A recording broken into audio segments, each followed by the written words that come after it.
En este video vamos a ver una implementación práctica de un variador de velocidad utilizado para mover un motor de inducción acoplado a un generador sincrónico de imanes permanentes.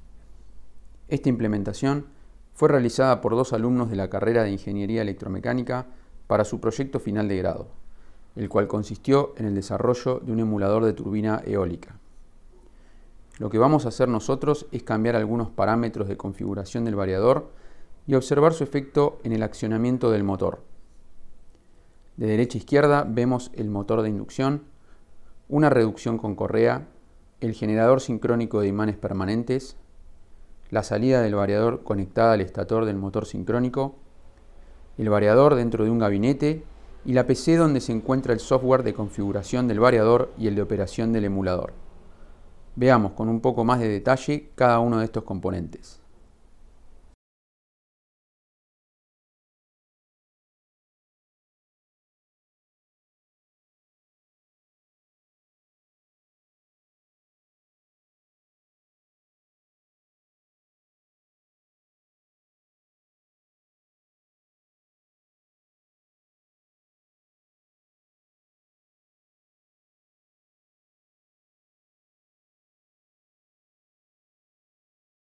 Para poder analizar la operación del variador en esta aplicación, vamos a hacer uso de un analizador de potencia para observar las tensiones y corrientes en el motor. Este es el analizador de potencia Giochi que vamos a usar para mostrar las formas de onda de corriente y tensión que van a circular a través de las bobinas del motor y que van a estar impuestas por el variador de velocidad. Así que lo que vamos a ver es distintas magnitudes y nos va a permitir sacar conclusiones de cómo está funcionando el variador. Ahora les voy a mostrar, bueno, tiene distintos comandos acá en el panel frontal y en la pantalla después vamos a ver la información. Les voy a mostrar ahora cómo es el conexionado de las ondas de corriente y las ondas de tensión que utiliza el analizador de potencia. Acá tenemos el panel trasero, que es donde en estos conectores van las ondas de corriente y en estos que están acá arriba van las ondas de tensión. Las ondas de corriente son del tipo amperométricas, en la que de alguna manera uno abre o cierra el circuito magnético y el conductor atraviesa este hueco y a partir de un transformador de corriente podemos obtener la señal proporcional a la corriente que circula sobre el conector. Estos conectores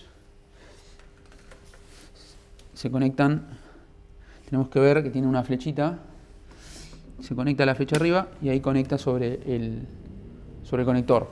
Para sacarlo es a presión hacia afuera, sale. Bien, ahí está. Y así vamos a conectar los tres, vamos a medir tres corrientes.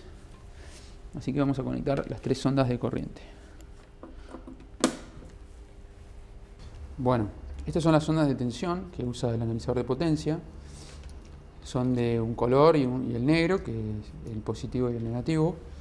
Y coincide el color con el canal que figura, el color del canal de adquisición que figura acá en el analizador de potencia.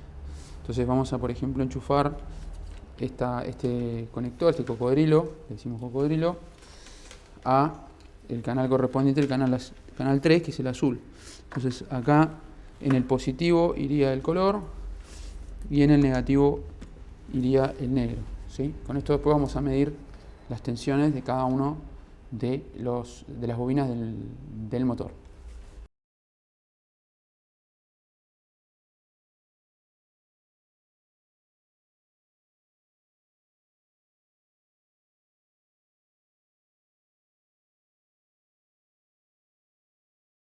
Bueno, como vamos a medir tensiones de línea, tenemos que enchufar entre las distintas tensiones de línea las distintas cocodrilos del analizador de potencia. Entonces, por ejemplo, el canal 1 lo vamos a usar para medir la tensión de línea que hay entre este punto y este punto, por ejemplo.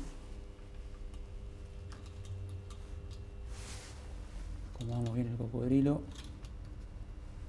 Entonces ahí lo agarré bien. Ahí estaríamos midiendo la tensión entre estas dos bobinas. Lo mismo vamos a hacer con todos los canales de tensión del geoquímico.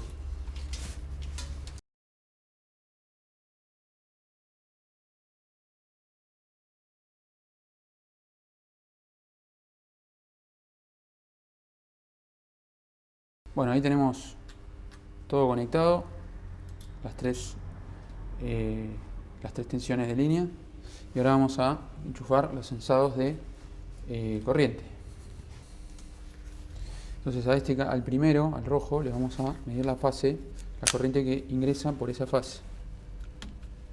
La flecha indica la dirección en la que mide corriente positiva. Vamos a ver si entra acá. Ahí estamos midiendo la primera de las corrientes de fase. Vamos con el canal amarillo.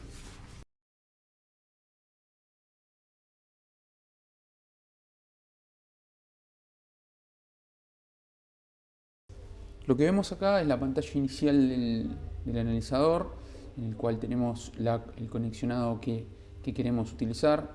Fíjense que coincide con lo que recién les mostré. Acá figura cómo deberían estar enchufados los distintos canales de tensión y cómo deberían estar enchufadas las distintas ondas de corriente. No obstante, podríamos cambiar el tipo de cableado, ¿sí? Acá mismo podemos elegir fíjense que tiene distintas opciones de cableado. Nosotros cableamos con 3 fases, 3 hilos, pero podríamos probar otro tipo de cableado.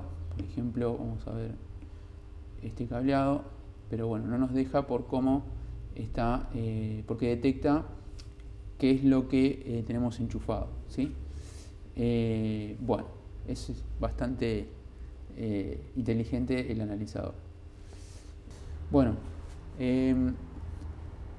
acá tenemos distintas opciones para configurar el analizador. Nosotros estas de System no le vamos a dar mucha importancia, pero sí lo que acá podemos ver es que tiene múltiples maneras de mostrar la información de medición a partir de las tensiones y corrientes, ¿no? Podemos ver forma vectorial, podemos ver numérica los distintos canales, podemos ver el espectro y distintos indicadores de calidad de energía y de potencia sobre el motor, que ahora cuando lo pongamos en funcionamiento vamos a verificarlas. Bueno, lo que vemos acá es el software para la configuración del variador, en el cual podemos modificar distintos parámetros de operación del variador, entre ellos parámetros de display, de carga, del frenado, las rampas, etc. Nosotros ahora lo que vamos a hacer es configurarle los límites de operación. En particular le vamos a configurar el límite de velocidad inferior, que ahora está en 15 Hz, lo vamos a bajar a 10 Hz. También le vamos a configurar la frecuencia máxima de salida, que ahora está en 132 Hz, se la vamos a poner en 150 Hz. Y finalmente lo que vamos a hacer es modificarle el límite de corriente, que actualmente está en 120% de la nominal del motor. Ese valor nominal se obtiene a partir de una autoconfiguración que se hace al inicio de la instalación del variador, y actualmente está en el 120%, se lo vamos a bajar al 100%. Bueno, ahora lo que vamos a hacer, habiendo configurado todos los parámetros, esos parámetros que les mostré, voy a poner en marcha el variador. Eso lo hacemos a partir de este botón que dice Hand On. Cuando yo lo presione va a empezar a controlar el motor.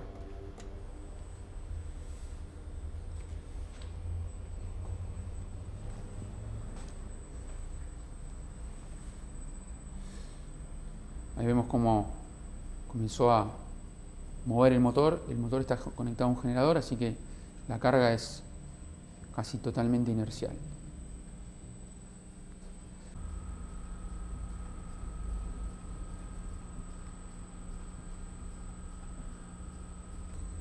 Bueno, acá podemos ver en el analizador de potencia, estamos viendo la medición de formas de onda de tensión y corriente y el espectro. Fíjense en amarillo vemos la forma de onda de tensión y en naranja vemos la forma de onda de corriente. Como pueden ver, en amarillo la forma de onda de tensión se ve como toda pintada, pero eso no es que sea así, sino que en realidad está conmutando a 8 kHz, como configuramos en los parámetros de configuración del variador, y por eso vemos esa forma pintada, toda llena de amarillo. Y fíjense que la corriente no tiene esa componente de alta frecuencia, o la tiene pero muy filtrada, debido a las bobinas del motor, que hacen de filtro de esa tensión. Con respecto al espectro, fíjense que tenemos un espectro bastante plano, salvo alrededor de esta frecuencia, que tenemos un pico, tanto en la tensión como en la corriente. En amarillo la tensión y en naranja la corriente, que vemos acá un piquito que se ve ahí medio tapado por la tensión. Esta frecuencia es la frecuencia de conmutación, que dice 8 kHz, que es la que configuramos ahí. Ahora lo que vamos a hacer es modificar la frecuencia de conmutación y vamos a observar dos fenómenos. Uno lo vamos a ver acá y otro lo vamos a sentir físicamente. Lo que vamos a hacer ahora es cambiar la frecuencia de conmutación, que estábamos trabajando en 8 kHz. Ahora la vamos a bajar a 2 kHz. Y vamos a ver qué pasa. Prendemos ahora el variador.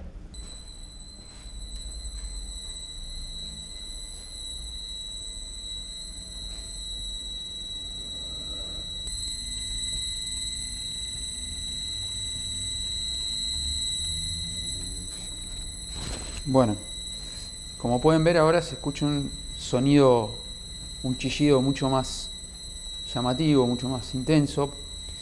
Y acá en el espectro podemos ver, fíjense que las formas de onda de tensión y corriente son similares, pero en el espectro ahora podemos ver que hay una gran diferencia, dado que ahora tenemos la frecuencia de conmutación en 2 kHz y nos aparecen los múltiplos enteros de esa frecuencia de conmutación en el espectro.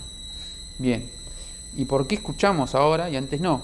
Simplemente porque nuestro oído, es más sensible a la frecuencia de conmutaciones, a frecuencias sonoras más bajas, que a frecuencias más altas. Y es por esa razón, una de las principales razones por las que los inversores se empezaron a querer conmutar a frecuencias mayores a los 20 kHz, que ya en ese valor de frecuencia no hay, el oído humano no tiene sensibilidad y por lo tanto no molestan cuando están operando. Ahora lo que vamos a hacer es modificar el tipo de rampa con la que acelera y desacelera el variador de velocidad. Fíjense que ahora tenemos una rampa de tipo lineal. Si nosotros encendemos el variador, la velocidad con la que va a acelerar va a seguir una rampa. Ahora les voy a mostrar utilizando este software.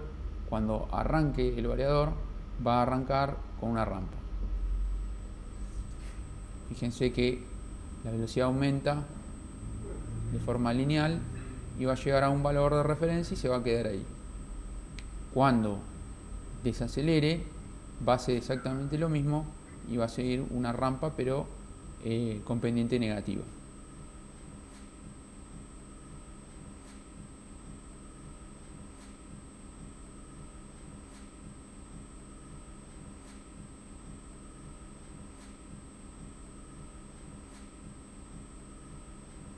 Ahora vamos a cambiar la rampa, en vez de ser lineal le vamos a poner del tipo S con tiro constante. Esto lo que hace es evitar que en los picos de aceleración o sea, cuando arranca la rampa y cuando llega a la referencia, ahí tenemos puntos de derivada de velocidad casi elevadísima, y eso lo que genera es tironeo sobre el motor. Lo que vamos a hacer con este tipo de rampa es evitar ese tironeo. Ahora lo vamos a ver en el gráfico de velocidad.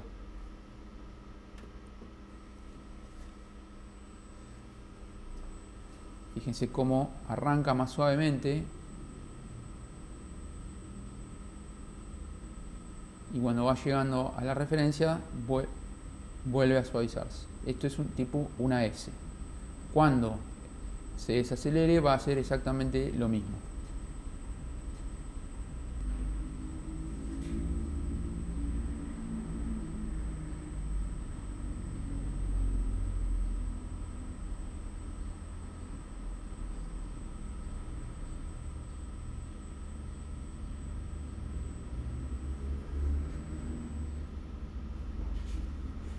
Bueno, finalmente lo que les voy a mostrar es cómo cambiar el principio de control de motor. Tenemos varias estrategias de control. Algunas son control de flujo sensorless, control de flujo a lazo cerrado, y esto es una estrategia de control vectorial propietaria de Danfoss. Y tenemos la clásica, el clásico principio de control tensión por frecuencia, que es lo que ustedes vieron en la teoría. Vamos a verificar que este sea efectivamente el principio de control que esté utilizando el variador. Así que lo que vamos a hacer es, vamos a ir cambiando la frecuencia de la velocidad de rotación del rotor, y vamos a ver cómo se modifica la tensión para que esa frecuencia de rotación se mantenga siguiendo un flujo magnético constante. Como pueden ver en el diagrama vectorial que muestra el analizador de potencia, las formas de onda, los vectores que están impuestos sobre las bobinas del motor tienen una cierta magnitud, ¿sí? Lo que vemos es que ocupan aproximadamente dos círculos concéntricos de magnitud. Habría que ver cuánto es el total. Ahí dice 82 volt, ¿sí? 82 volt RMS. Si nosotros cambiamos la frecuencia que queremos con la que queremos operar, es esperable que la tensión, bajo el principio de control de tensión-frecuencia, aumente. Lo que vamos a hacer ahora es subir la frecuencia a 200 RPM. Ahora los vectores aumentaron su amplitud y en vez de ser 82, ahora es de 110 volt. Esto implica que el control de tensión-frecuencia aumentó la tensión, dado que aumentamos también la frecuencia de rotación, para mantener el campo constante en el núcleo. De esta manera podemos verificar que el control de tensión-frecuencia que tiene el variador está funcionando correctamente. Bueno, además, como pueden ver en el gráfico vectorial, tenemos las tres tensiones desfasadas 120 grados como corresponde, y las corrientes que están en naranja no es que están desfasadas este pequeño ángulo, sino que para U1 y 1 es esta que tenemos acá.